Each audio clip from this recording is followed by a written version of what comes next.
내 전 부인은 내 동생과 도망갔지만 몇 년 후 그녀는 내가 이 되었다는 것을 알게 되었다. 이 흥미진진한 이야기의 나머지 부분을 알고 싶다면 구독하기를 클릭하세요. 그렇지 않으면 10년 동안 사랑 운이 없을 수 있습니다. 안식처 술집은 도시의 소음 속에서 오아시스 같은 곳이었다. 희미한 불빛과 오래된 나무 향기가 문제에서 벗어나고자 하는 사람들을 환영했다. 단골 손님 중에는 35세의 김준호가 있었는데 그의 눈빛에는 잊고 싶어 하는 과거의 무게가 담겨 있었다. 배에 앉아 위스키를 천천히 저으며 김준호의 마음은 6개월 전 그의 인생을 뒤흔든 사건들로 돌아갔다. 아내 이미영이 그의 동생 김민수와 저지른 배신을 발견한 그 운명의 밤을 떠올리자 여전히 속이 뒤틀렸다. 준호 씨, 한 잔 더 드릴까요? 술집 주인 박상현이 그의 생각을 깨뜨렸다. 김준호는 피곤한 표정으로 고개를 끄덕였다. 고마워요, 상현 씨. 오늘 밤도 그런 밤이 될 것 같네요. 50대의 건장한 체격의 박상현은 걱정스러운 눈빛으로 그를 바라보며 술을 따랐다. 그는 김준호의 이야기를 잘 알고 있었고 많은 손님들처럼 조용한 비밀 조언자가 되어 있었다. 알잖아, 젊은이. 박상현이 발을 닦으며 말을 꺼냈다. 가끔은 네가 여기서 너무 많은 시간을 보내는 것 같아. 인생은 계속되는 거야, 알지? 김준호는 씁쓸한 미소를 지었다. 그럼 제게 남은 게 뭐가 있나요, 상현 씨? 아내도 동생도 미용실에서의 일자리도 잃었어요. 모든 게 순식간에 무너져 버렸죠.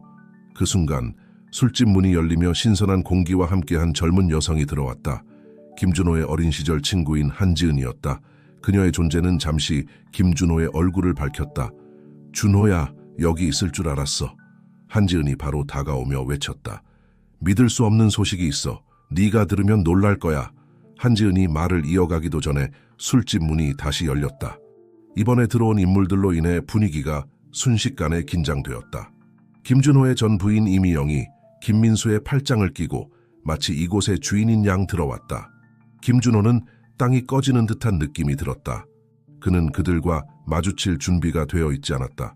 특히 이곳 그의 안식처에서는 이미영은 평소에 오만한 태도로 배 다가왔고 한지은의 존재를 의도적으로 무시했다. 이런 누구 오셨나? 이미영이 경멸이 가득한 목소리로 말했다. 위대한 김준호 씨가 여기서 술에 빠져 자신의 불행을 달래고 있네. 그렇게 한심한 모습을 보이는 게 지겹지 않아? 김민수는 눈에 띄게 불편한 기색을 보이며 이미영을 진정시키려 했다. 여보, 우리 그냥 가는 게 어떨까? 왜 가? 여기도 다른 곳 못지않게 술 마시기 좋은 곳이잖아. 그녀가 목소리를 높였다. 게다가 준호가 우리가 얼마나 잘 되고 있는지 알아야 하지 않을까? 결국 그의 무능 덕분에 우리가 지금 도시에서 가장 성공한 미용실을 운영하고 있잖아. 김준호는 주먹을 꽉 쥐어 손가락 관절이 하얗게 변할 정도였다. 한지은은 긴장감을 감지하고 개입했다. 이제 그만하세요, 이미영 씨. 왜 그냥 가지 않으세요? 우리를 좀 내버려 두세요. 이미영은 웃음을 터뜨렸다. 넌 누구길래 나한테 뭘 하라 말아야? 준호의 새 여자친구? 들어봐, 아가씨. 넌 뭘 모르고 있어. 이 남자는 실패자일 뿐이야. 그저 평범한 미용사에 불과해. 틀렸어. 박상현이 단호한 목소리로 그녀를 가로막았다. 모두가 그를 향해 돌아섰다. 김준호는 더 이상 네가 알던 그 사람이 아니야. 술집에 침묵이 내려앉았다. 다른 손님들도 대화를 멈추고 그들 앞에서 벌어지는 상황을 주시했다. 김준호는 혼란스러운 표정으로 박상현을 바라보았다. 한지은은 이 순간을 놓치지 않고 말을 이어갔다. 사실 이미영 씨, 내가 처음 왔을 때 말하려고 했던 게 바로 그거예요. 준호가 방금 파리 패션 위크의 수석 스타일리스트로 임명되었다는 소식이에요. 이미영의 눈이 믿을 수 없다는 듯이 커졌다. 김민수도 놀라움을 감추지 못하고 휘파람을 불었다. 그럴 리가 없어. 이미영이 말을 더듬었다. 그는 절대 뭐, 이미영. 김준호가 처음으로 입을 열었다. 절대 너 없이는 성공할 수 없다고? 너희들 없이는? 그는 천천히 일어섰다. 몇 달 만에 처음으로 김준호는 잃었던 자신감의 일부를 되찾는 듯했다. 어쩌면 너희에게 감사해야 할지도 모르겠어. 그는 한지은조차 놀라게 할 만큼 차분하게 말을 이어갔다. 너희가 날 배신하지 않았다면 아마 난 그 작은 미용실을 벗어나 내 꿈을 쫓을 용기를 내지 못했을지도 몰라. 이미영은 눈에 띄게 동요하면서도 침착함을 되찾으려 애썼다. 준호야, 난 몰랐어. 우리가 다시 뭐 이미영? 김준호가 그녀의 말을 잘랐다. 다시 시작하자고?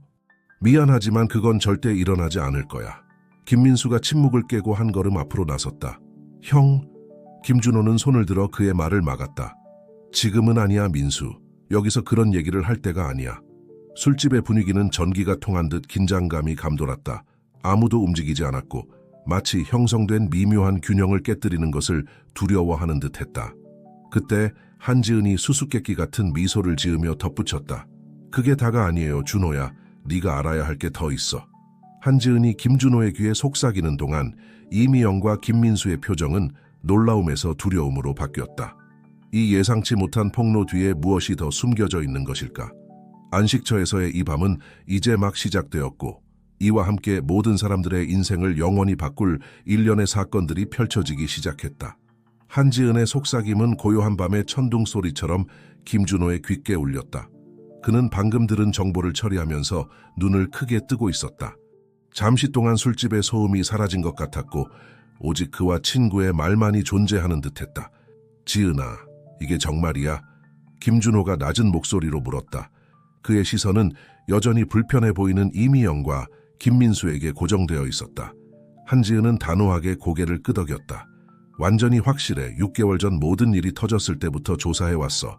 확실해지기 전까지는 아무 말도 하고 싶지 않았지만 이제는 확신해. 김준호는 깊게 숨을 들이쉬며 침착함을 유지하려 노력했다. 한지은의 폭로는 과거의 사건들에 대한 그의 시각을 바꿀 뿐만 아니라 그의 미래에 대해서도 새로운 빛을 던졌다. 이미영은 긴장감을 더 이상 견디지 못하고 한 걸음 앞으로 나섰다. 준호야, 그녀가 뭐라고 했든 아마 과장된 거일 거야. 너도 지은이가 어떤 성격인지 알잖아. 항상 일을 크게 만들지. 김준호의 쓰라린 웃음소리에 모두가 놀랐다. 과장이라고, 이미영? 네가 수년 동안 나에게 사랑을 연기하면서 뒤에서 계획을 꾸민 것처럼 말이야. 눈에 띄게 긴장한 김민수가 개입하려 했다. 형, 우리 따로 얘기를 해야 할 것 같아. 형이 모르는 게 있어. 난 완벽하게 이해하고 있어. 김준호가 끼어들었다. 그의 목소리에는 억눌린 고통과 분노가 섞여 있었다. 내가 그 작은 미용실에서 죽도록 일하는 동안 너희 둘은 나를 감정적으로 배신했을 뿐만 아니라 돈까지 빼돌리고 있었다는 걸 말이야. 이 선언 후에 찾아온 침묵은 귀가 먹먹할 정도였다. 술집에 남아있던 손님들은 숨을 죽이며 자신들이 무언가 특별한 것을 목격하고 있다는 것을 깨달았다. 이미영의 얼굴이 창백해졌다. 난 네가 무슨 말을 하는지 모르겠어. 모른다고? 김준호는 휴대폰을 꺼내 화면에 있는 일련의 문서들을 보여주었다. 계좌 내역, 의심스러운 송금, 가짜 영수증들. 지은이가 조사를 아주 꼼꼼히 했더라고. 상황이 통제 불능으로 치닫는 것을 본 김민수는 전략을 바꾸기로 했다. 형, 이해해 주세요. 미용실이 파산 직전이었어요. 우리가 한 일은 그걸 살리기 위해서였죠. 살리기 위해서? 김준호의 목소리가 살짝 떨렸다. 그래서 나를 속이고 훔치고 우리 가족을 파괴하는 게 유일한 방법이었다고? 조용히 지켜보고 있던 박상현이 다가와 김준호의 어깨에 손을 올렸다. 이봐, 이 일을 당국에 신고하는 걸 고려해 봐야 할 것 같아. 당국에 대한 언급에 이미영이 충격에서 벗어난 듯했다. 그럴 순 없어. 우리에게 무슨 일이 일어날지 알아. 그럼 너희는 내가 겪은 일에 대해 알아. 김준호가 감정에 북받쳐 대답했다. 난 결혼 생활과 동생, 사업을 잃었어. 내가 바닥에 떨어졌다고 아무것도 아니라고 생각했지. 친구의 말에 감동한 한지은이 끼어들었다. 하지만 넌 틀렸어, 준호야. 봐, 그 이후로 네가 이룬 모든 것들을. 파리가 너를 기다리고 있고 이건 시작일 뿐이야. 한지은의 말은 김준호에게 정화의 효과를 가져온 듯했다. 몇 달 만에 처음으로 진정한 미소가 그의 얼굴을 밝혔다. 내 말이 맞아, 지은아. 난 상상했던 것보다 더 많은 걸 이루었고 그것도 혼자 힘으로. 그는 몇 분 만에 수녀는 늙어 보이는 이미영과 김민수를 향해 돌아섰다. 난 너희를 고발하지 않을 거야. 적어도 지금은. 둘 다 안도의 한숨을 내쉬었지만 김준호는 아직 할 말이 남아 있었다. 하지만 한 가지는 알아도 지금부터 너희 둘은 내게 존재하지 않아. 다시는 너희를 보고 싶지 않고 너희에 대해 알고 싶지도 않아. 다음에 우리가 마주치면 너희는 내게 그저 낯선 사람일 뿐이야. 눈물을 머금은 김민수가 형에게 다가가려 했다. 형, 제발. 김준호는 손을 들어 그의 접근을 막았다. 끝났어, 민수. 넌 내 길을 선택했고 난 내 길을 갈 거야. 언젠가 넌 거울을 볼 때 부끄러움을 느끼지 않길 바랄 뿐이야. 모든 것이 무너지는 걸 보며 이미영은 마지막 필사적인 시도를 했다. 준호야, 우리가 실수를 저질렀다는 걸 알아. 하지만 우리가 가졌던 건 진실했어. 우리 다시 시작할 수 있어, 처음부터. 한지은의 웃음이 이미영의 간청을 끊었다. 정말이세요? 당신이 한 모든 일들 후에 두 번째 기회를 요구할 권리가 있다고 생각하세요? 김준호는 연민과 결의가 섞인 눈으로 전 아내를 바라보았다. 미안해, 이미영. 하지만 그건 절대 일어나지 않을 거야. 우리가 가졌던 건 네가 날 배신하기로 결심한 날 죽었어. 돌이킬 수 없어. 그 후에 침묵은 술집 문이 열리는 소리로 깨졌다. 30대 초반으로 보이는 갈색 머리에 초록 눈을 가진 여성이 들어왔다. 그녀의 시선이 상황을 훑다가 김준호에게 멈췄다. 준호 씨, 괜찮으세요? 그녀가 걱정스럽게 물었다. 김준호는 그녀를 보고 미소 지었고 그 순간 그의 몸에서 모든 긴장이 빠져나가는 것 같았다. 윤서야, 잘 왔어. 그는 여전히 호기심과 경계심이 섞인 눈으로 새로운 여자를 바라보는 이미영과 김민수를 향해 돌아섰다. 소개할게. 이쪽은 박윤서, 내 여자친구야. 진정한 사랑이 존재한다는 걸, 그리고 그게 신뢰와 상호 존중 위에 세워진다는 걸 가르쳐준 여자지. 박윤서는 다가와 김준호의 손을 잡았고 이미영과 김민수의 놀란 표정을 무시했다. 뭔가 방해했나요? 전혀. 김준호가 그녀의 뺨에 부드럽게 키스하며 대답했다. 사실 네가 내 인생의 한 장을 마무리 짓기 딱 좋은 타이밍에 온 것 같아. 그는 마지막으로 전 아내와 동생을 향해 돌아섰다. 안녕 이미영, 안녕 민수. 언젠가 너희도 내가 찾은 평화를 찾길 바라. 그 말과 함께 김준호는 박윤서의 손을 잡고 술집을 나섰다.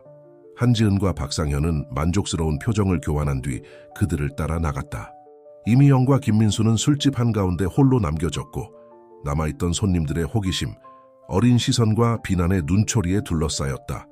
그들의 행동의 결과와 선택의 무게가 마침내 온전히 그들에게 내리눌렸다. 안식처의 문이 김준호와 그의 친구들 뒤로 닫히면서 그의 인생의 새로운 장이 열렸다.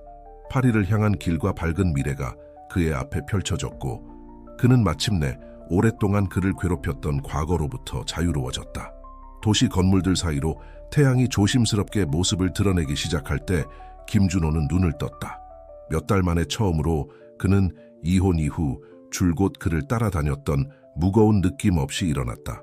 어젯밤 안식처에서 있었던 일들이 마치 먼 꿈처럼 느껴졌지만 새로운 삶의 현실이 자리 잡기 시작했다. 그의 옆에서 평화롭게 자고 있던 박윤서가 살짝 몸을 뒤척였다. 김준호는 그녀를 애정과 감사의 마음이 섞인 눈빛으로 바라보았다. 그녀는 가장 어두운 순간에도 그의 닻이 되어주었고 이제 그들은 함께 가능성으로 가득 찬 미래를 마주하고 있었다. 전화 벨소리가 아침의 고요를 깼다. 김준호는 박윤서를 깨우지 않으려 서둘러 전화를 받았다. 여보세요? 그가 속삭이듯 말했다. 준호야, 깨웠니? 한지은의 활기찬 목소리가 전화기 너머로 들려왔다. 걱정 마, 이미 깨어 있었어. 무슨 일이야? 얘기할 게 있어. 어젯밤에 말하지 않은 조사 결과가 더 있어. 1시간 후에 우리가 늘 가던 카페에서 만날 수 있어. 한지은의 목소리에 담긴 진지함에 김준호는 완전히 깨어났다. 물론이지, 그곳에서 보자. 전화를 끊자 박윤서가 이미 깨어나 호기심 어린 눈으로 그를 바라보고 있었다. 괜찮아, 사랑. 김준호는 그녀에게 부드럽게 키스한 뒤 대답했다. 그러길 바라. 지은이가 날 보자고 해. 더 많은 정보가 있대. 너도 알잖아, 그 일에 대해. 박윤서는 이해한다는 듯이 고개를 끄덕였다. 가봐. 네가 필요한 건 뭐든 내가 여기 있다는 거 알지? 1시간 후 김준호는 한지은과 자주 만나던 작은 카페에 들어섰다. 갓 내린 커피와 구운 빵 향이 공간을 가득 채웠다. 구석자리에서 그의 친구가 김준호를 기다리고 있었고 그녀 앞에는 2잔의 따뜻한 커피가 놓여 있었다. 안녕, 국제적인 스타일리스트 씨. 한지은이 미소 지으며 인사했지만 김준호는 그녀의 눈빛에서 어떤 긴장감을 느꼈다. 지은아, 궁금해 죽겠어. 그렇게 급하게 만나자고 한 중요한 얘기가 뭐야? 한지은은 가방에서 서류 파일을 꺼내 테이블 위로 밀었다. 어젯밤에 내가 발견한 것의 일부만 말했어. 미용실에서의 자금 유용은 빙산의 일각일 뿐이야. 김준호는 파일을 열어 문서들을 검토하기 시작했고 읽을수록 그의 눈썹이 점점 더 찌푸려졌다. 이건 우리가 생각했던 것보다 훨씬 더 큰일이네. 한지은은 심각한 표정으로 고개를 끄덕였다. 이미영과 민수는 미용실에서 돈을 훔치는 것에 그치지 않았어. 도시 전체의 여러 사업체를 아우르는 돈 세탁 네트워크에 연루된 것 같아. 세상에, 김준호는 머리를 쓸어 넘겼다. 정보의 무게에 압도된 듯했다. 이 모든 걸 어떻게 눈치채지 못했지? 자책하지 마, 준호야. 그들은 매우 조심스러웠어. 게다가 누가 자기 아내와 동생을 의심하겠어? 그들 사이에 침묵이 내려앉았다. 김준호는 새로운 정보를 소화하려 애썼다. 그의 마음은 감정의 소용돌이였다. 분노, 슬픔, 실망감, 그리고 무엇보다도 수년간 이용당했다는 깊은 배신감이 그를 압도했다. 우리가 이걸로 뭘 해야 할까, 지은아? 그가 마침내 속삭이듯 물었다. 우리에게 선택의 여지가 없을 것 같아, 준호야. 이건 우리가 혼자 처리하기엔 너무 큰일이야. 당국에 알려야 해. 김준호는 눈을 감았다. 이 결정의 무게가 그의 어깨를 짓누르는 것 같았다. 이미영과 김민수를 신고한다는 것은 그들이 심각한 법적 결과에 직면하게 된다는 뜻이었다. 아마도 수년 안의 징역형을 받을 수도 있었다. 그들이 그에게 가한 모든 상처에도 불구하고 그들의 몰락의 책임이 있다는 생각은 그의 마음을 무겁게 했다. 생각할 시간이 필요해, 지은아. 이건 모든 걸 바꿔놓을 거야. 한지은은 테이블 너머로 손을 뻗어 김준호의 손을 잡았다. 이해해. 하지만 시간이 지날수록 더 많은 사람들이 그들의 행동으로 피해를 입을 수 있다는 걸 잊지 마. 김준호는 고개를 끄덕이며 친구의 말이 맞다는 것을 인정했다. 알아. 내일까지만 시간을 줘. 윤서와 이 일에 대해 얘기해봐야 해. 물론이지. 그리고 준호야, 넌 이 일에 혼자가 아니라는 걸 기억해. 우리 모두가 너와 함께 있어. 카페를 나서며 김준호는 세상이 빙글빙글 도는 것 같은 기분이 들었다. 그의 직업적 성공에 대한 흥분이 이제 이 새로운 발견의 쓴맛과 뒤섞였다. 어떻게 이미영과 김민수를 이 정보로 대면할 수 있을까? 그리고 이것이 파리에서의 그의 미래에 어떤 영향을 미칠까? 머릿속에 질문들이 가득 차고 가슴이 무거운 채로 김준호는 집으로 향했다.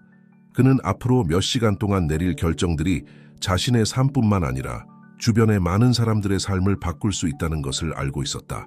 한편 도시의 다른 곳에서 이미영과 김민수는 조용한 카페에서 만나고 있었다. 그들은 다가오는 폭풍을 전혀 알지 못한 채였다. 뭔가 해야 해, 민수야. 이미영이 걱정스러운 표정으로 속삭였다. 만약 준호가 입을 열기로 한다면. 김민수는 손짓으로 그녀를 제지했다. 진정해. 난 내 형을 알아. 그는 우리를 고발하지 않을 거야. 확실해? 어젯밤 일 이후로 날 믿어. 게다가 우리에겐 비장의 카드가 있잖아. 만약 상황이 험악해지면 우리는 언제나. 너도 알잖아. 이미영은 고개를 끄덕였지만 그녀의 눈에서 불안감은 사라지지 않았다. 내 말이 맞길 바라. 난 감옥에 갈 수 없어, 민수야. 그럴 순 없어. 두 사람이 음모를 꾸미는 동안 그들은 멀리서 익숙한 인물에 의해 관찰되고 있다는 사실을 전혀 알지 못했다. 안식처의 주인 박상현이 몰래 휴대폰으로 사진을 찍은 후 조용히 넣어두었다. 김준호에 대한 그의 충성심이 그를 이 커플을 따라오게 만들었고 이제 그는 중요할 수 있는 정보를 가지고 있었다. 해가 저물며 도시를 덮을 때 운명의 실들이 예상치 못한 방식으로 얽히기 시작했다. 김준호는 자신도 모르는 사이에 곧 밝혀질 비밀과 거짓의 네트워크의 중심에 서 있었다. 이는 그의 인생과 주변 사람들의 인생을 영원히 바꿀 것이었다. 김준호와 박윤서의 아파트는 그들의 삶을 휘몰아치는 감정의 폭풍 속에서 평온의 안식처가 되었다. 소파에 나란히 앉아 식은 차 한 잔을 앞에 두고 두 사람은 최근의 발견에 대해 논의했다. 이 모든 게 엄청난 규모라는 게 믿기지 않아요. 박윤서가 한지은이 제공한 문서들을 훑어보며 말했다. 준호 씨, 이건 정말 심각해요. 아주 심각해요. 김준호는 고개를 끄덕이며 벽의 한 지점을 멍하니 바라보았다. 알아요. 그리고 가장 최악인 건 내가 뭘 해야 할지 모르겠다는 거예요. 내 안의 한 부분은 이 모든 걸 잊고 파리에서의 우리 미래에만 집중하고 싶어 해요. 하지만 그냥 무시할 수 없다는 걸 알고 계시죠? 박윤서가 그의 손을 잡으며 말을 이었다. 사랑해요. 이해해요. 그들은 당신의 전 부인이자 동생이에요. 하지만 그들의 행동으로 고통받고 있을 모든 사람들을 생각해 보세요. 박윤서의 말이 김준호의 마음속에 울려 퍼졌다. 과거에 행복했던 순간들과 이미영, 김민수와의 추억들이 그들의 배신이라는 쓰라린 현실과 뒤섞였다. 당신 말이 맞아요. 그가 마침내 박윤서의 손을 꼭 쥐며 말했다. 이대로 둘 순 없어요. 옳은 일을 해야 해요. 그 순간 김준호의 전화가 울렸다. 박상현으로부터의 메시지였다. 급히 만나야 합니다. 알아야 할 중요한 정보가 있어요. 최대한 빨리 술집으로 와주세요. 궁금증과 약간의 걱정을 느끼며 김준호는 일어섰다. 박상현 씨예요. 중요한 정보가 있대요. 가봐야겠어요. 박윤서가 걱정스러운 눈으로 그를 바라보았다. 같이 갈까요? 아니요, 여기 있어요. 곧 돌아와서 모든 걸 말해줄게요. 김준호가 대답하며 그녀에게 부드럽게 키스를 했다. 한편 도심의 고급스러운 사무실에서 김민수는 위협적인 모습의 남자와 만나고 있었다. 분위기는 팽팽했고 김민수의 긴장감이 역력했다. 최 회장님, 모든 게 통제해 있습니다. 김민수가 말했지만 그의 목소리는 불안감을 감추지 못했다. 상어라는 별명으로 알려진 이 남자는 경멸의 눈초리로 그를 바라보았다.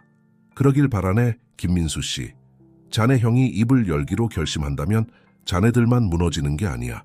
그리고 자네도 알다시피 난 무너지는 걸 좋아하지 않아. 김민수는 침을 삼켰다. 준호 형은 아무 말도 하지 않을 겁니다. 제가 형을 잘 알아요. 자네 말이 맞길 바라지. 기억하게, 우리에겐 문제를 해결할 많은 방법이 있다는 걸. 은근한 위협을 못 들은 척 할 수 없었던 김민수는 다리가 후들거리는 채로 사무실을 나왔다. 차에 도착하자마자 그는 필사적으로 이미영의 번호를 눌렀다. 만나야 해, 지금. 그녀가 전화를 받자마자 말했다. 상황이 복잡해지고 있어. 안식처에서 김준호는 박상현이 평소보다 일찍 술집 문을 닫는 것을 발견했다. 노련한 바텐더의 얼굴에는 걱정의 기색이 역력했다. 이렇게 빨리 와줘서 고마워요, 젊은이. 박상현이 말하며 그를 한적한 테이블로 안내했다. 보여드릴 게 있는데 더 이상 미룰 수가 없네요. 그는 휴대폰을 꺼내 김준호에게 오늘 오후에 찍은 사진들을 보여주었다. 어젯밤 일 이후로 그들을 따라갔어요. 매우 긴장한 것 같더군요. 속삭이며 이야기하고. 그리고 이것 좀 보세요. 사진 중 하나에는 김민수가 김준호가 알아보지 못하는 남자에게 봉투를 건네는 모습이 선명하게 찍혀 있었다. 저 사람이 누구죠? 김준호가 물었다. 등줄기로 한기가 흘렀다. 박상현이 목소리를 낮추었다. 그는 상어라고 불려요. 위험한 인물이에요, 준호 씨. 온갖 더러운 일에 연루돼 있죠. 이 폭로는 김준호에게 배에 주먹을 맞은 것 같은 충격을 주었다. 상황은 그가 상상했던 것보다 훨씬 더 심각했다. 이제 단순한 횡령이나 돈 세탁의 문제가 아니었다. 그의 동생과 전 아내는 진정으로 위험한 사람들과 연루되어 있었다. 박상현 씨, 이건 모든 걸 바꿔놓는군요. 김준호가 말했다. 그의 머릿속이 빠르게 돌아가고 있었다. 뭔가를 해야 해요. 그것도 빨리요. 노련한 바텐더가 고개를 끄덕였다. 조심하세요, 젊은이. 이 사람들은 공정하게 행동하지 않아요. 김준호가 술집을 나설 때 그의 전화가 울렸다. 모르는 번호였다. 심장이 빠르게 뛰는 것을 느끼며 그는 전화를 받았다. 김준호 씨입니까? 전화 너머로 깊은 목소리가 들려왔다. 저는 강 형사입니다. 귀하의 전 부인과 동생에 관해 이야기를 나눌 필요가 있습니다. 그들이 불법 활동에 연루되어 있다고 믿을 만한 근거가 있습니다. 순간 세상이 멈춘 것 같았다. 김준호는 주변을 둘러보았다. 갑자기 모든 그림자, 모든 소리가 의식되었다. 그가 미루고 있던 결정이 이제 그의 앞에 피할 수 없이 그리고 긴급하게 놓여 있었다. 강 형사님, 그가 마침내 대답했다. 제가 관심 있어 하실 만한 정보가 있을 것 같습니다. 밤이 도시를 덮으며 운명의 실들이 팽팽해지기 시작했다.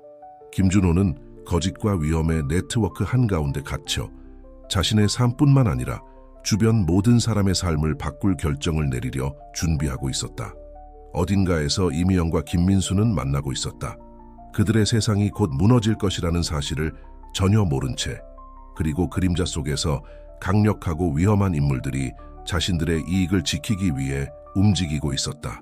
수개월 동안 조금씩 형성되어 온 폭풍이 이제 막 터지려 하고 있었고, 그 분노로부터 아무도 안전하지 않을 것이었다. 강 형사의 사무실은 차가운 형광등 빛 아래 아우테레한 공간이었다. 강 형사의 사무실은 차가운 형광등 빛 아래 검소한 공간이었다. 김준호는 책상 앞에 앉아 이 순간부터 하는 모든 말이 자신을 포함한 많은 사람들의 인생을 바꿀 수 있다는 것을 깨달았다. 김준호 씨, 협조해 주셔서 감사합니다. 강 형사가 진지하고 전문적인 목소리로 말을 시작했다. 가족 관계를 고려할 때 이 상황이 얼마나 어려운지 이해합니다. 김준호는 고개를 끄덕이며 어깨에 무거운 책임감을 느꼈다. 강 형사님, 제가 이런 상황에 처할 거라고는 상상도 못했습니다. 하지만 제가 알게 된 것들을 고려하면 더 이상 침묵할 수 없다는 걸 알겠습니다. 다음 2시간 동안 김준호는 알고 있는 모든 것을 공유했다. 한지은이 수집한 문서들, 박상현이 찍은 사진들, 그가 들은 대화들까지. 정보를 전달할수록 강 형사의 표정은 점점 더 심각해졌다. 이건 우리가 생각했던 것보다 훨씬 큰 문제군요. 강 형사가 증거들을 검토하며 중얼거렸다. 김준호 씨, 이 정보로 인해 당신의 전 부인과 동생이 수년간의 징역형을 받을 수 있다는 걸 알고 계십니까? 이 질문은 김준호의 가슴을 무겁게 눌렀다. 그들이 그에게 가한 모든 고통에도 불구하고 그들의 구금에 책임이 있다는 생각은 그에게 깊은 고뇌를 안겼다. 하지만 그는 박윤서의 말과 박상현의 위험에 대한 경고를 떠올렸다. 이해합니다, 강 형사님. 그가 마침내 대답했다. 그리고 비록 마음이 아프지만 이것이 옳은 일이라는 걸 압니다. 더 많은 사람들이 다치는 걸 방치할 수는 없습니다. 강 형사는 승인의 표정으로 고개를 끄덕였다. 당신의 증언이 매우 중요할 겁니다. 앞으로 며칠간 우리의 협조가 필요할 것 같은데 도와주시겠습니까? 네, 강 형사님, 필요한 건 뭐든 하겠습니다. 김준호가 결의에 찬 목소리로 대답했다. 한편 도시 중심가의 고급 펜트하우스에서 이미영은 초조하게 이리저리 걸어다니고 있었다. 소파에 앉아있는 김민수는 걱정과 좌절이 뒤섞인 표정으로 그녀를 지켜보고 있었다. 제발 진정 좀 해. 김민수가 짜증 섞인 목소리로 말했다. 날 더 긴장되게 만들잖아. 이미영이 멈춰서서 그를 매섭게 노려보았다. 진정하라고. 모든 게 무너지고 있는데 어떻게 진정해. 먼저 준호가 우리 사이를 알아냈고 그 다음엔 자금 유용에 대해 알게 됐어. 이제 상어가 우리를 압박하고 있잖아. 만약 일이 잘못되면 그가 우리에게 어떤 짓을 할지 알아. 김민수는 일어나 그녀에게 다가갔다. 알아. 하지만 패닉에 빠지는 건 도움이 되지 않아. 냉정하게 생각해야 해. 그래서 뭘 하자는 거야? 이미영이 비꼬는 목소리로 물었다. 내 생각에는 우리가 떠나는 걸 고려해 봐야 할 것 같아. 모아둔 돈을 가지고 사라지는 거지. 너무 늦기 전에. 이미영이 믿을 수 없다는 듯이 그를 바라보았다. 도망? 그게 내 대단한 해결책이야.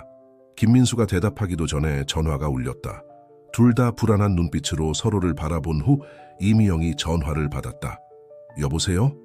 이미영 씨, 저는 강 형사입니다.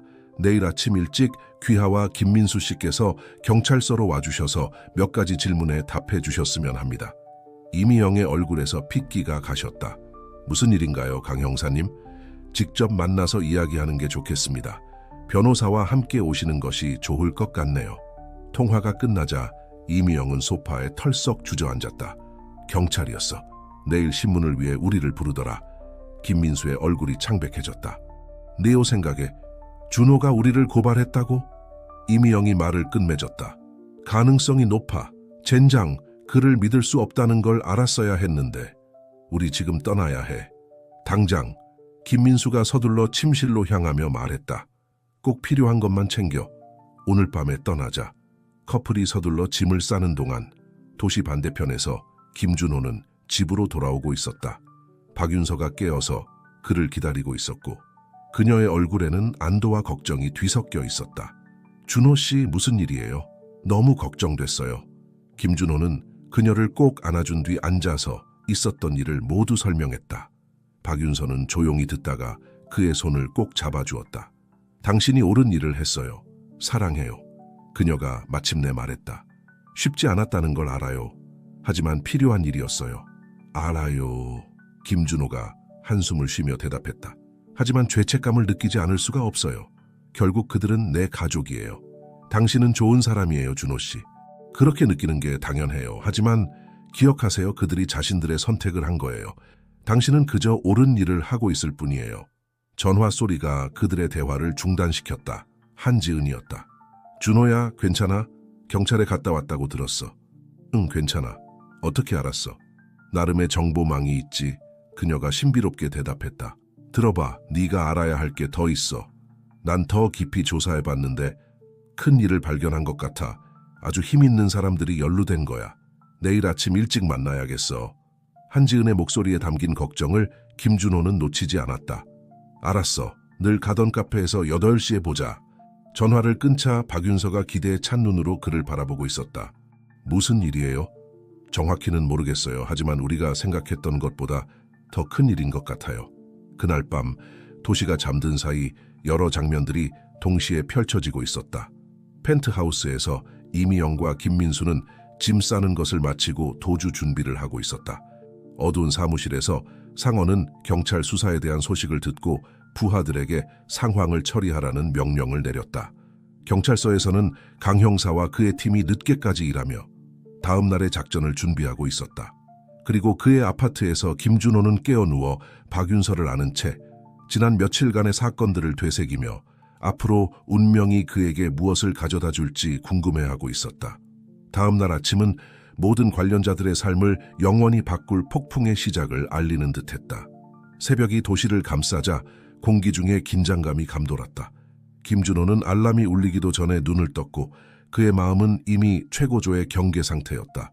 아직 잠든 박윤서에게 부드럽게 입맞춤을 한 뒤 그는 한지은과의 만남을 위해 준비했다. 카페에 도착했을 때 거의 텅 비어 있었다. 한지은이 이미 그들의 단골 자리에서 기다리고 있었고 그녀 앞에는 2잔의 따뜻한 커피가 놓여 있었다. 그녀의 얼굴에는 밤을 사운 듯한 피곤함이 역력했다. 안녕 준호야, 한지은이 인사하며 커피 한 잔을 그에게 밀어주었다. 이렇게 일찍 와줘서 고마워. 김준호는 자리에 앉으며 친구의 목소리에 담긴 긴장감을 느꼈다. 지은아, 날 걱정시키고 있어. 대체 뭘 발견한 거야? 한지은은 주변을 살피더니 앞으로 몸을 기울이고 낮은 목소리로 말했다. 돈의 흐름을 추적해봤어, 준호야. 그리고 넌 그 결과를 믿지 못할 거야. 그녀는 가방에서 서류 폴더를 꺼내 테이블 위에 펼쳤다. 김준호는 일련의 문서들, 사진들, 그리고 복잡한 다이어그램들을 보았다. 돈 세탁은 미용실과 우리가 알고 있던 사업체들에 국한된 게 아니야. 한지은이 계속했다. 이건 고위 정치인들, 판사들, 심지어 일부 경찰 관계자들까지 연루된 거대한 네트워크야. 김준호는 마치 땅이 꺼지는 듯한 느낌이 들었다. 너 정말 확신해? 한지은이 심각하게 고개를 끄덕였다. 완전히. 그리고 더 있어. 상어 기억나? 그는 이 더 큰 게임에서 그저 하나의 말에 불과해. 한지은이 계속해서 그녀의 발견을 밝혀나갈수록 김준호는 상황의 실제 규모를 깨닫기 시작했다. 이제 이건 단순히 이미영과 김민수의 문제가 아니었다. 그들은 권력의 최상층까지 이르는 거대한 음모에 직면해 있었다. 지은아, 이건 너무 위험해. 김준호가 마침내 말했다. 그의 목소리는 거의 속삭임에 가까웠다. 우리가 어떻게 해야 할지 모르겠어. 난 이미 신뢰할 수 있는 기자와 접촉했어. 한지은이 대답했다. 만약 우리에게 무슨 일이 생기면 이 모든 정보가 공개될 거야. 하지만 지금으로서는 강 형사에게 이 정보를 전달하는 게 최선일 것 같아. 그는 우리가 믿을 수 있는 몇 안 되는 사람 중 하나야. 한편 경찰서에서 강 형사와 그의 팀은 신문을 준비하고 있었다. 하지만 공기 중의 긴장감은 뚜렷했다. 형사님, 한 경관이 강 형사에게 다가와 말했다. 방금 전화가 왔습니다. 이미영과 김민수가 나타나지 않았습니다. 강 형사가 낮게 욕설을 내뱉었다. 젠장, 예상했어야 했는데. 즉시 수배령을 내려. 그 순간 그의 전화가 울렸다. 김준호였다. 강 형사님, 새로운 정보가 있습니다. 긴급히 만나야 합니다. 강 형사는 상황이 통제를 벗어나고 있다고 느꼈다. 김준호 씨, 상황이 복잡해졌습니다. 당신의 전 부인과 동생이 사라졌습니다. 이 소식은 김준호에게 큰 충격을 주었다. 모든 것에도 불구하고 그는 이미영과 김민수가 자신들의 행동에 대한 결과를 받아들이길 바랐었다. 그들의 도주는 그들의 죄책감을 확인시켜줄 뿐이었다. 강 형사님, 이건 우리가 생각했던 것보다 훨씬 더 큰 일입니다. 김준호가 침착함을 유지하려 노력하며 말했다. 즉시 만나야 합니다. 김준호와 한지은이 경찰서로 향하는 동안 도시 외곽의 한 도로에서 이미영과 김민수는 전속력으로 차를 몰고 있었다. 우리를 쫓고 있는 건 아닌 것 같지? 이미영이 계속해서 백미러를 확인하며 물었다. 김민수는 핸들을 꽉 쥔 채 고개를 저었다. 아닌 것 같아. 하지만 방심할 순 없어. 최대한 빨리 공항에 도착해야 해. 그들이 모르는 사실은 바로 그 순간 상어가 그들의 도주에 대해 보고받았다는 것이었다. 그리고 그는 전혀 기분이 좋지 않았다. 그들을 찾아 그가 부하들에게 명령했다. 그리고 찾으면 나를 배신하는 대가가 무엇인지 확실히 이해시켜줘. 도시로 돌아와 김준호와 한지은은 경찰서에 도착했다. 강 형사가 그의 사무실에서 그들을 맞이했고 그의 얼굴은 걱정으로 가득 차 있었다. 김준호 씨, 한지은 씨, 상황이 우리가 예상했던 것보다 더 복잡해졌습니다. 강 형사가 문을 닫으며 말했다. 당신의 전 부인과 동생이 사라졌을 뿐만 아니라 우리는 방금 경찰 내부에서 누군가가 정보를 유출하고 있다는 사실을 발견했습니다. 김준호와 한지은은 서로를 바라보았다. 강 형사님, 한지은이 말을 시작했다. 우리가 이 퍼즐의 마지막 조각을 가지고 있는 것 같습니다. 다음 1시간 동안 한지은은 그녀가 발견한 모든 정보를 공유했다. 강 형사의 표정은 놀람에서 분노로, 그리고 마침내 철저한 결의로 변해갔다. 이건 모든 걸 바꿉니다. 강 형사가 마침내 말했다. 김준호 씨, 한지은 씨, 당신들이 발견한 것은 극도로 위험합니다. 지금부터 당신들은 증인 보호 프로그램에 들어갑니다. 김준호는 세상이 멈춘 것 같은 느낌이 들었다. 하지만 윤서는요? 제 여기에서의 삶은? 파리에서의 일자리는요? 강 형사가 동정어린 눈으로 그를 바라보았다. 많은 걸 요구하는 거라는 걸 압니다. 하지만 이건 당신들의 안전을 위해서입니다. 박윤서 씨를 데려올 수 있지만 당분간 모습을 감추셔야 합니다. 김준호가 이 새로운 현실을 받아들이려 노력하는 동안 어딘가의 고속도로에서 이미영과 김민수의 차가 검은 차량에 의해 가로막혔다. 상어의 부하들이 그들을 찾아낸 것이었다. 폭풍이 마침내 모든 힘을 다해 몰아치기 시작했다. 그리고 절대 아무도 이 폭풍으로부터 안전하지 않을 것이었다. 도시 위로 해가 지고 있었고 하늘은 붉은 빛과 주황빛으로 물들어 있었다. 도시 외곽의 안전 가옥에서 김준호, 박윤서, 그리고 한지은은 강 형사와 그의 신뢰할 수 있는 팀의 보호 아래 있었다. 지난 48시간 동안 그들의 삶을 뒤집어 놓은 사건들의 소용돌이 속에서 그들은 이제 겨우 숨을 돌리고 있었다. 박윤서는 김준호 옆 낡은 소파에 앉아 그의 손을 꼭 잡고 있었다. 아직도 우리가 이런 상황에 처해 있다는 게 믿기지 않아요. 그녀가 믿기 힘들다는 듯이 중얼거렸다. 김준호는 사랑과 죄책감이 뒤섞인 눈으로 그녀를 바라보았다. 정말 미안해요, 윤서야. 당신을 이런 일에 휘말리게 하고 싶지 않았어요. 여보, 박윤서가 그의 뺨을 쓰다듬으며 대답했다. 우리는 이 일을 함께 겪고 있어요. 좋을 때나 나쁠 때나 기억나요? 한지은은 방 한쪽 구석에서 강 형사와 조용히 대화를 나누다가 커플에게 다가왔다. 얘들아, 소식이 있어. 그녀가 심각한 표정으로 말했다. 강 형사님이 방금 이미영과 민수에 대한 정보를 받았대. 김준호는 눈에 띄게 긴장했다. 모든 일이 있었음에도 불구하고 그는 여전히 전 아내와 동생을 걱정하고 있었다. 무슨 일이야? 그들을 찾았어. 강 형사가 다가와 무거운 표정으로 말했다. 네, 김준호 씨. 안타깝게도 그들은 고속도로에서 상어의 부하들로 추정되는 사람들에 의해 가로막혔습니다. 목격자들의 증언에 따르면 폭력적인 충돌이 있었다고 합니다. 김준호의 심장이 빠르게 뛰기 시작했다. 그들은 살아있나요? 살아있습니다. 강 형사가 재빨리 대답했다. 하지만 중태입니다. 현재 병원에서 경찰에 감시해 있습니다. 방 안에 무거운 침묵이 내려앉았다. 김준호는 안도감과 고통이 뒤섞인 감정을 느꼈다. 그들의 배신에도 불구하고 그는 여전히 그들을 걱정하지 않을 수 없었다. 더 있습니다. 강 형사가 계속했다. 충돌 과정에서 이미영과 김민수가 가지고 있던 서류 가방을 확보했습니다. 그 안에는 당신들이 제공한 정보의 대부분을 확인해주는 문서들이 있었고 그 이상의 것들도 있었습니다. 한지은이 앞으로 몸을 기울였다. 어떤 종류의 정보인가요? 이름, 날짜, 거래 내역들입니다. 강 형사가 대답했다. 이것은 우리가 전체 부패 네트워크를 해체하는 데 필요한 증거입니다. 하지만 동시에 우리가 생각했던 것보다 훨씬 더 위험한 사람들을 상대하고 있다는 뜻이기도 합니다. 박윤서가 김준호의 손을 꽉 잡았다. 이게 우리에게 어떤 의미인가요? 강 형사는 무겁게 한숨을 쉬었다. 이는 우리가 예상했던 것보다 더 오랫동안 당신들을 보호해야 한다는 뜻입니다. 그리고 김준호 씨, 안타깝게도 파리행을 연기해야 할 것 같습니다. 김준호는 마치 배에 주먹을 맞은 것 같은 충격을 받았다. 파리는 그의 꿈이었고 새로운 시작의 기회였다. 하지만 이제 알겠습니다. 그가 마침내 속삭이듯 말했다.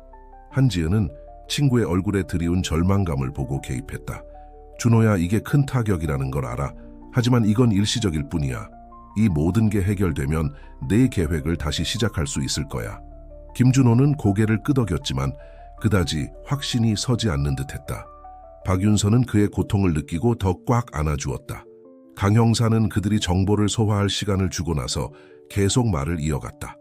알아두셔야 할 게 하나 더 있습니다. 확보한 정보를 통해 우리는 조직의 핵심 멤버들 몇몇을 식별할 수 있었습니다. 그 중에는 그가 잠시 말을 멈추고 망설이는 듯했다. 이미영의 아버지 이상호 씨의 이름도 있습니다. 이 폭로는 폭탄과도 같았다. 김준호는 놀라서 벌떡 일어났다. 이미영의 아버지라고요? 어떻게 그럴 수가? 그는 항상 매우 존경받는 사람으로 보였어요. 성공한 사업가였고 겉모습은 그저 가면이었던 것 같습니다. 강 형사가 설명했다. 문서에 따르면 이상호 씨는 전체 작전의 주요 수뇌부 중 한 명입니다. 그의 회사는 수년간 돈 세탁 네트워크의 중심이었습니다. 김준호는 다시 소파에 주저앉았다. 갑자기 많은 것들이 이해되기 시작했다.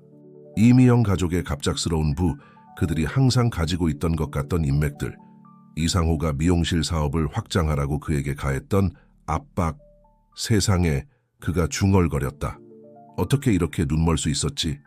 박윤서가 그를 더 세게 안아주었다. 자책하지 마세요. 사랑해요.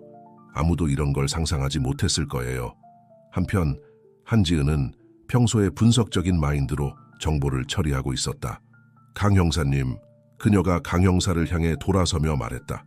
이상호 씨가 이렇게 깊이 연루되어 있다면 이미영과 김민수를 보호하기 위해 그의 영향력을 사용하려 하지 않을까요? 강 형사는 심각하게 고개를 끄덕였다. 그 가능성을 고려하고 있습니다. 그래서 병원의 보안을 강화했고 이상호의 모든 통신을 모니터링하고 있습니다. 갑자기 강 형사의 전화가 울렸다. 짧은 대화 후 그의 얼굴은 더욱 심각해졌다. 방금 이상호 씨가 사라졌다는 보고를 받았습니다. 그의 집은 비어있고 그의 개인 제트기가 1시간 전에 목적지 불명으로 이륙했습니다. 이 소식은 모든 사람들에게 차가운 물을 끼얹은 듯했다. 상황은 순간순간 더 복잡해지고 있었다. 이게 수사에 어떤 영향을 미칠까요? 김준호가 물었다. 그는 대답을 두려워하고 있었다. 이는 우리가 빨리 움직여야 한다는 뜻입니다. 강 형사가 대답했다. 만약 이상호가 국외로 빠져나간다면 증거의 상당 부분과 함께 사라질 수 있습니다. 그 순간 한지은에게 아이디어가 떠올랐다. 강 형사님, 제가 찾은 문서들 중에 조직의 재산에 대한 내용이 있었어요. 특히 도시 외곽에 있는 한 집이 일종의 보조작전 본부로 사용되는 것 같았어요. 이상호가 국외로 완전히 도주하기 전에 그곳으로 향하고 있을 가능성이 있지 않을까요? 한지은이 제안했다.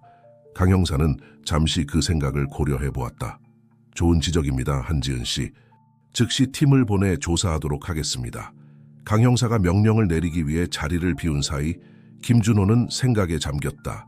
그가 알고 있던 과거의 삶에 대한 모든 것이 무너지고 있었다. 한때 가족이라고 생각했던 사람들이 이제는 완전한 타인이 되어 범죄와 부패의 네트워크에 연루되어 있었다.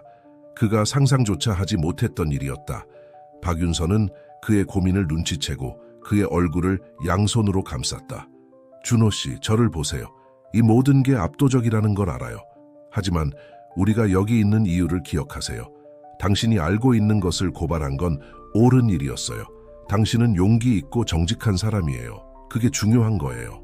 김준호는 감사의 마음으로 그녀를 바라보았다. 모든 혼란 속에서 박윤서는 그의 닻이었고 앞으로 나아갈 이유였다. 당신 말이 맞아요. 그가 마침내 말했다. 우리는 과거를 바꿀 순 없지만 지금 어떻게 행동할지는 선택할 수 있어요. 한지은도 그들의 대화를 듣고 있다가 김준호의 어깨에 손을 얹었다. 그리고 이 일에 혼자가 아니에요. 준호야, 우리가 있고 강 형사님도 있잖아. 함께 이 일을 헤쳐나갈 거예요. 그때 강 형사가 방으로 돌아왔다. 그의 얼굴에는 결의와 걱정이 뒤섞여 있었다. 이상호의 행방에 대한 단서를 잡았습니다. 그가 발표했다. 목격자가 그가 도시 외곽으로 향하는 것을 봤다고 합니다. 한지은 씨, 당신의 이론이 맞았던 것 같군요. 이제 어떻게 할 겁니까? 김준호가 물었다. 강 형사는 그들 각각을 바라보며 대답했다. 우리는 그를 쫓을 겁니다. 이것이 이 모든 일을 한 번에 끝낼 수 있는 가장 좋은 기회입니다. 하지만 한 가지 이해해 주셨으면 합니다. 이는 위험할 수 있습니다. 이상호는 절박하고 자원이 풍부한 사람입니다.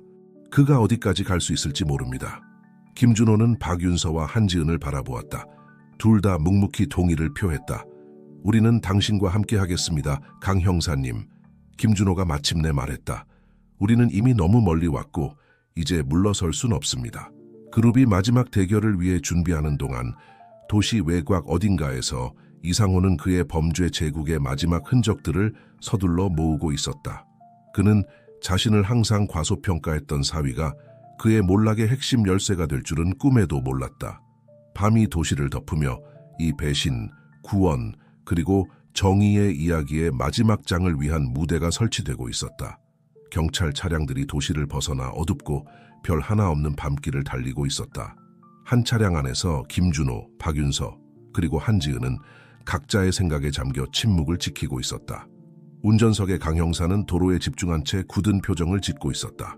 거의 다 왔습니다. 강 형사가 침묵을 깨며 알렸다. 한지은 씨가 언급한 그 부동산이 여기서 약 5km 떨어진 곳에 있습니다. 김준호는 심장이 빨리 뛰는 것을 느꼈다. 모든 일이 있은 후 그들은 이제 그토록 많은 고통과 파괴의 원인이 된 사람과 마주하려 하고 있었다. 이미영의 아버지, 한때 그가 제2의 아버지로 여겼던 사람, 강 형사님. 김준호가 거의 속삭이듯 말했다. 우리가 그곳에 도착하면 어떻게 될까요? 강 형사는 룸미러를 통해 그를 잠깐 바라보았다. 우리의 주요 목표는 이상호를 체포하고 그 부동산에 있을 수 있는 모든 증거를 확보하는 것입니다. 하지만 이해하셔야 합니다. 이건 위험할 수 있습니다. 이상호는 궁지에 몰린 사람이고 궁지에 몰린 사람들은 무엇이든 할 수 있습니다. 박윤서는 김준호의 손을 꼭 잡아 조용히 지지를 보냈다. 한지은은 그동안 모은 서류들을 신경질적으로 다시 확인하고 있었다. 마치 그 안에서 그들이 놓친 단서를 찾을 수 있을 것처럼 목적지에 가까워질수록 차 안의 긴장감은 고조되었다. 마침내 강 형사는 불을 끄고 엔진을 정지하라는 명령을 내렸다. 마지막 몇 미터는 걸어서 이동할 것이었다. 가까이 붙어있고 내 지시를 따르세요. 강 형사가 팀이 준비하는 동안 명령했다. 그 부동산은 높은 담장으로 둘러싸인 웅장한 저택이었다. 늦은 시간임에도 불구하고 몇몇 창문에서 불빛이 새어나오고 있었다. 강 형사는 팀을 나누어 집을 포위하도록 했다. 김준호, 박윤서, 한지은은 몇몇 경찰관들과 함께 뒤에 머물도록 지시받았지만 상황을 관찰할 수 있을 만큼 가까이 있었다. 그 후의 사건들은 마치 슬로우 모션으로 펼쳐지는 것 같았다. 강 형사의 팀이 부동산으로 진입했고 그들의 목소리가 밤 공기를 가르며 울려 퍼졌다. 경찰이다. 아무도 움직이지 마. 비명소리와 유리가 깨지는 소리가 들렸다. 그리고 총성이 울렸다. 김준호는 박윤서가 그를 꽉 붙잡는 것을 느꼈다. 옆에 있던 한지은은 숨을 죽이고 있었다. 갑자기 한 인물이 집에서 뛰쳐나와 뒷정원 쪽으로 달려갔다. 어둠 속에서도 김준호는 그가 이상호라는 것을 알아볼 수 있었다. 생각할 겨를도 없이 김준호는 박윤서의 소나귀에서 벗어나 이상호를 쫓아갔다. 그들을 지키던 경찰관들의 외침을 무시한 채 이상호 씨, 김준호가 소리쳤다. 그의 목소리가 밤 공기를 가르며 울려 퍼졌다. 멈추세요. 이상호는 돌아섰고 사위의 목소리를 알아듣고 놀란 듯했다. 잠시 동안 두 남자는 서로를 바라보았다. 그들 사이의 거리는 불과 몇 미터에 불과했다. 준호, 이상호가 말했다. 그의 목소리에는 놀람과 경멸이 섞여 있었다. 여기서 뭐 하는 거냐? 내가 무너지는 걸 보러 왔나? 이럴 필요 없었습니다, 장인어른. 김준호가 침착함을 유지하려 노력하며 대답했다. 왜 이렇게 된 겁니까? 왜 이 모든 일을 하신 겁니까? 이상호는 쓰게 웃었다. 왜? 권력 때문이지. 돈 때문이야. 법 위에 있다는 짜릿함 때문이야. 내 한심한 도덕심으로는 절대 이해하지 못할 거다. 그럼 이미영은요? 민수는요? 그들을 이 일에 연루시킨 겁니까? 결과는 생각하지도 않고 딸의 이름을 언급하자 이상호의 표정이 흔들리는 것 같았다. 잠시 그의 오만한 가면이 무너졌다. 이미영은 그 애는 절대 그가 말을 시작했지만 경찰들의 목소리가 가까워지는 소리에 멈췄다.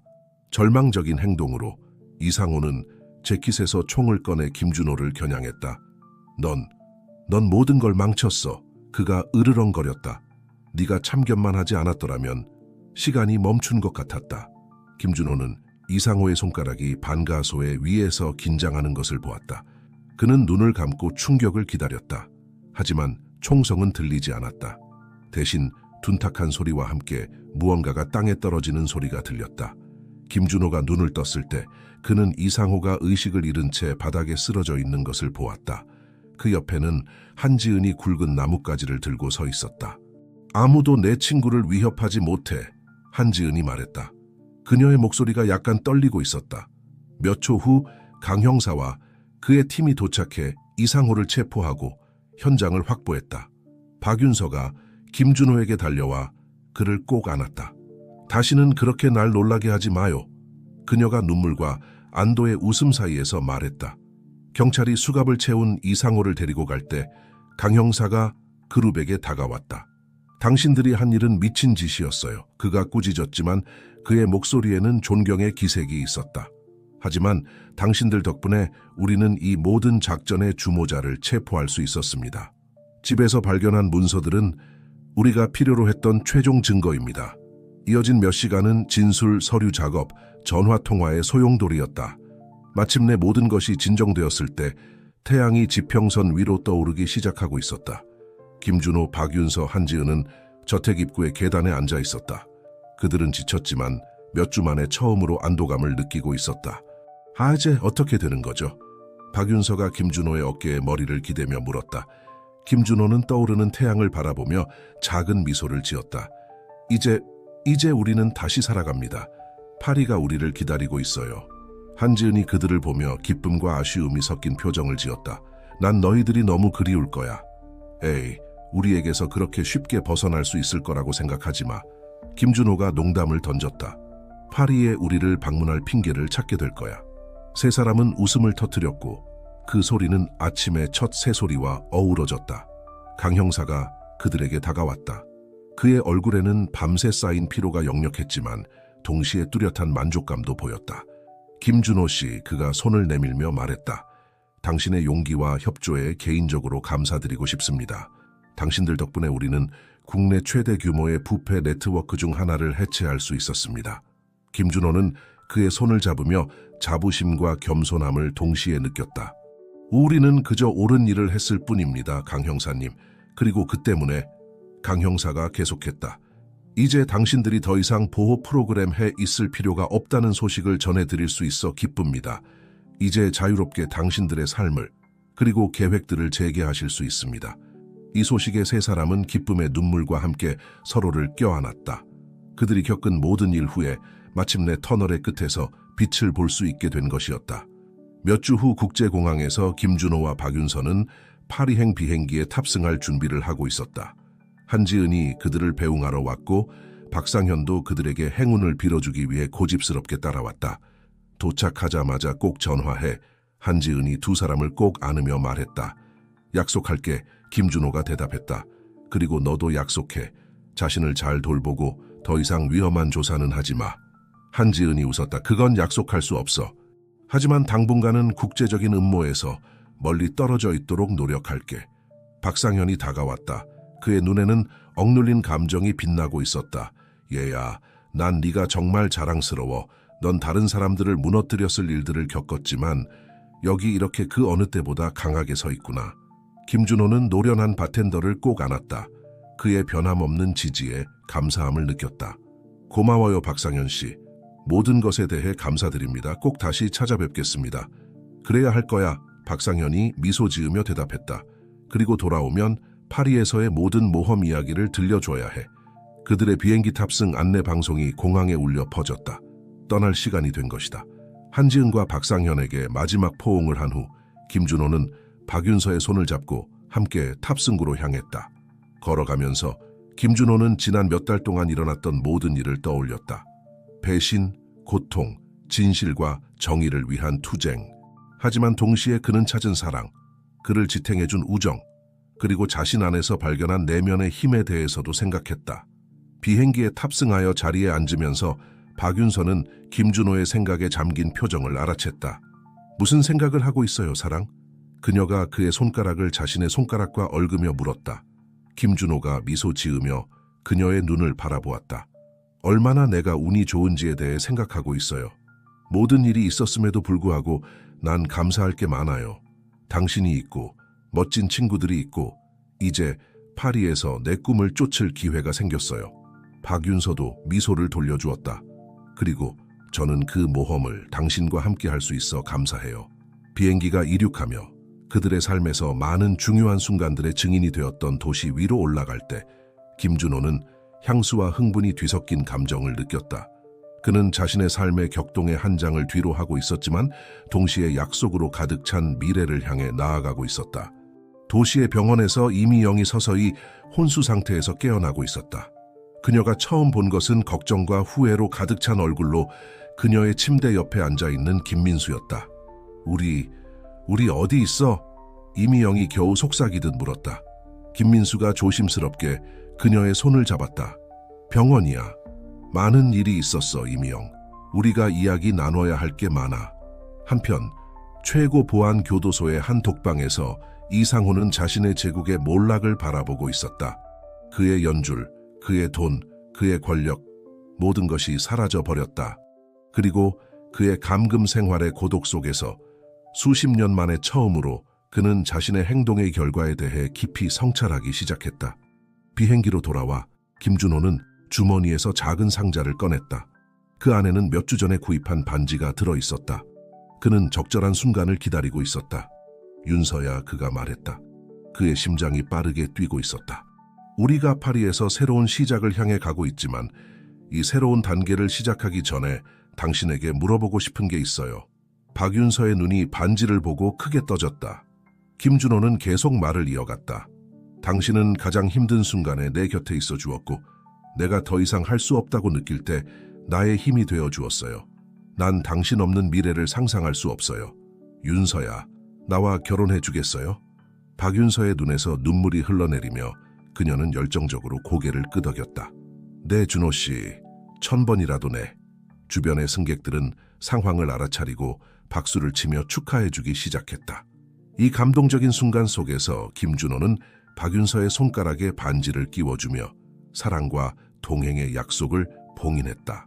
비행기가 밤하늘을 가르며 동틀역과 파리를 향해 날아가는 동안 김준호는 지금까지의 자신의 인생 여정에 대해 깊이 생각했다. 그는 배신에 맞서 싸웠고 고통스러운 진실을 발견했으며 정의를 위해 싸웠다. 하지만 그는 또한 진정한 사랑을 찾았고 깨지지 않는 우정을 만들었으며 자신도 몰랐던 내면의 강인함을 발견했다. 미래는 언제나 그렇듯 불확실했지만 김준호는 더 이상 그것을 두려워하지 않았다. 그는 무슨 일이 일어나더라도 사랑과 우정, 그리고 어떤 도전도 극복할 수 있는 결의가 있다는 것을 알고 있었다. 태양이 구름 사이로 떠오르며 하늘을 황금빛과 장밋빛으로 물들이기 시작할 때 김준호는 이것이 그의 이야기의 끝이 아니라 새롭고 흥미진진한 장의 시작이라는 것을 알았다. 박윤서가 그의 옆에 있고 한지은과 박상현 같은 친구들의 지지가 있어 그는 빛의 도시에서 새로운 삶의 페이지를 쓸 준비가 되어 있었다. 그리고 이렇게 파리가 멀리서 다가오는 동안 김준호는 눈을 감았다. 그는 자신을 만들어준 과거에 감사했고 현재를 살아가는 것에 흥분했으며 그를 기다리고 있는 미래에 대해 희망에 차 있었다.